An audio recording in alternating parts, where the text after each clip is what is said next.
no matter what happens in the world to you and around you, God remains with you.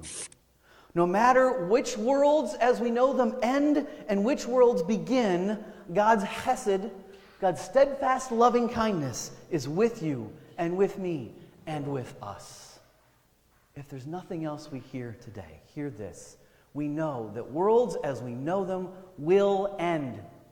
But God's hesed, God's steadfast loving kindness will not end. Will not. Now, let's be honest. Sometimes, some worlds as we know them need to end. Declaration of Independence ended one world that needed to end. The Emancipation Proclamation ended, sort of, a world that needed to end.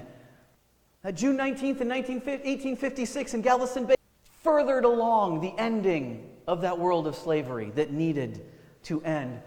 Brown versus Board of Education ended a world of segregation, racial segregation in public schools. It also began a new world where private schools jumped up because they could get around the need to desegregate that way.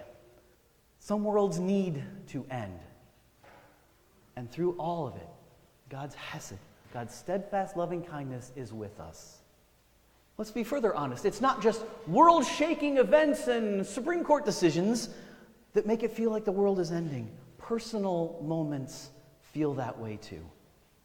The heartbreak of a death, of a parent, a spouse, a sibling, a friend, a child. In each of those events, one world ends and another one begins.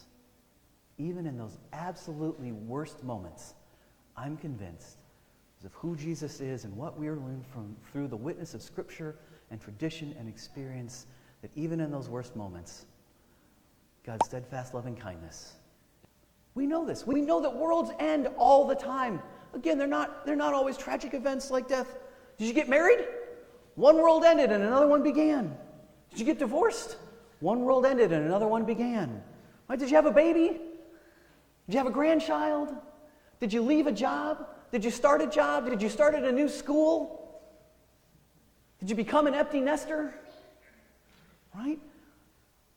All ways in which one world ends. The world as we knew it ended and a new world begins. Did you stand up for yourself against a bully or against a terrible boss?